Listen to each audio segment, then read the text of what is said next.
अस्सलाम वालेकुम नाज़रीन, आप ने देखा वो अमन मुआहदा जिसकी दुनिया में ढंढोरा पीटा गया और डोनाल्ड ट्रंप साहब ने कभी अपने ट्वीट के ज़रिए, कभी प्रेस कॉन्फ्रेंस के ज़रिए दुनिया को ये बावर भी कराया और ख़ुद ये कहा भी कि मैं अमन ला रहा हूँ तो मुझे नोबेल इनाम दिया जाए।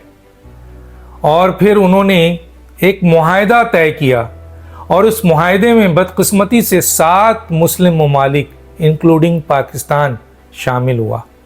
पूरी दुनिया में तशहीर की गई, पूरी दुनिया को दिखाया गया कि जनाब ये 7 मुस्लिम ममालिक डोनाल्ड ट्रंप के साथ मिलकर अमन मुआहदा ला रहे हैं, जिसमें ग़ज़ा में अमन होगा, फ़लस्तीनियों की जानों की हिफाजत की जाएगी और इस खित्ते में अमन होगा, पूरी दुनिया में अमन होगा। सिर्फ चंद दिनों के अंदर इज़राइल ने सबसे पहले जब अमन मुआहदा का ऐलान किया डोनाल्ड ट्रंप ने, और सबसे पहली ट्वीट पाकिस्तान के वज़ीर आज़म शहबाज शरीफ साहब ने की और उनके उस अमन मुआहदे की जिसका ऐलान डोनाल्ड ट्रंप ने किया, देखे बगैर ट्वीट में सराहा, तारीफ की और ये भी मान लिया कि जनाब फ़लस्तीन और इज़राइल 2 रियासत हैं जो कि पाकिस्तान की आवाम की, पाकिस्तान के लोगों की, पाकिस्तान के किसी भी सियासी जमात की ये ख्वाहिश नहीं है, बल्कि तमाम पाकिस्तानी सिर्फ एक बात कहते हैं कि फ़लस्तीन सिर्फ फ़लस्तीन का, 2 रियासत किसी सूरत में कबूल नहीं।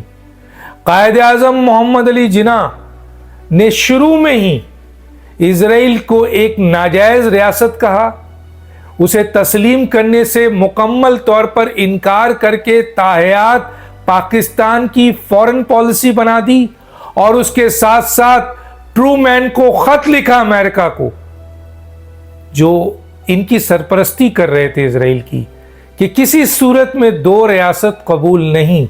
लेकिन हमारे वज़ीर आज़म, सो कॉल्ड वज़ीर आज़म, लोग कहते हैं फॉर्म 47 के वज़ीर आज़म पाकिस्तान का नाम लेते हैं, हालांकि उन्हें कहना चाहिए शहबाज शरीफ साहब कबूल करते हैं आपकी 2 रियासत की जो ये अमन मुआहदा है। पाकिस्तान का वज़ीर आज़म कबूल नहीं करेगा, क्योंकि पाकिस्तान का वज़ीर आज़म पाकिस्तान की आवाम की बुनियाद पे बनता है। और आप पर इल्ज़ाम है कि 17 सीट पे आप वज़ीर आज़म हैं, तो आप पाकिस्तान की नुमाइंदगी नहीं कर सकते, आप शहबाज शरीफ की नुमाइंदगी कर सकते हैं। फिर उस अमन मुआहदे का क्या हुआ? परखचे उड़ गए। उस वक्त इज़राइल ने जब अमन मुआहदा डिक्लेयर किया डोनाल्ड ट्रंप ने, और दुनिया में खुशियां मनाई गई और बगलें बजाई गई और शहबाज शरीफ ने भी खुशियां मनाया, और हमारे पाकिस्तान के अंदर जो है वो पाकिस्तान के अंदर एक कर्फ्यू लगा दिया गया कि अब जबकि ग़ज़ा में, फ़लस्तीन में खुशियां मनाई जा रही हैं इस अमन बुनियादों पे, तो यहाँ एहतजाज क्यों, और यहाँ जुल्म के पहाड़ तोड़े गए। लेकिन इज़राइल ने डोनाल्ड ट्रंप के ऐलान के बाद फौरन मीडिया में आके ये बयान दिया कि किसी सूरत में फ़लस्तीन की रियासत कबूल नहीं है और हमास को हर सूरत में ख़त्म किया जाएगा। गोया उसने इस मुआहदे को जो तय किया गया था इन 7 मुस्लिम ममालिक और डोनाल्ड ट्रंप के दरमियान, उसको ज़मीबोस कर दिया, दफन कर दिया उसने। लेकिन उस वक्त होश में नहीं आया, और फिर यहां पर एक्सप्लेनेशन पे एक्सप्लेनेशन कि ये वो मुआहदा नहीं है जो हमने कबूल किया, हमारी तजावीज़ात को शामिल नहीं किया गया। लेकिन फिर भी मुआहदे की तारीफ में गुफ्तगू की जा रही थी, और वो मुआहदा परसों दफन कर दिया गया जब 147 टन से ज़्यादा बारूद इज़राइल ने इस अमन मुआहदे के बाद गिराया और 125 मासूम फ़लस्तीनियों को दोबारा शहीद किया। کہاں گیا وہ امن معاہدہ؟ کدھر ہے وہ امن معاہدہ؟